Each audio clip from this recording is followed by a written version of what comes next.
Hello everyone.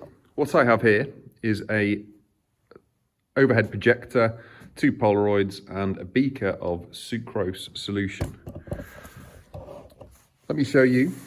The backlight for this projector emits unpolarized light, so a single Polaroid isn't changing the intensity of light getting through at all.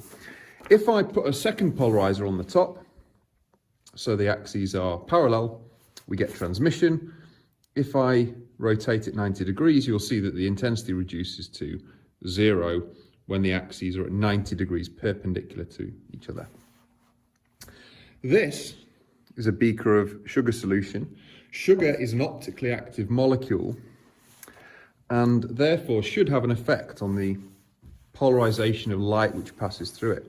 So what we're going to do is we're going to polarize light coming from the backlight by putting it through a polarizer. It's then going to go through the sugar solution, and then we're going to put a polarizer on top to see what happens. So let's start by checking the orientation. So this one, I'm going to move it up here. Remember that the axes are at 90 degrees. I'm going to put the sugar solution on top, and I want you to watch what happens when I put this Polaroid back. So you can now see that whereas before no light was being transmitted, now there is light being transmitted, and you'll see that I have to rotate it slightly to reduce the intensity of it. Okay, so you'll see there's something more interesting going on than simply a change in intensity.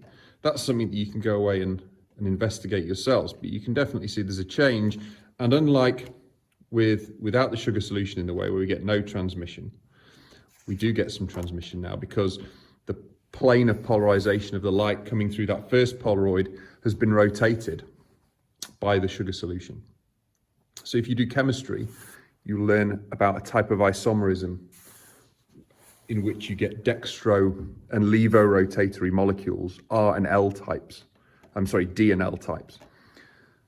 So that's just a little demonstration to show optical activity of certain molecules.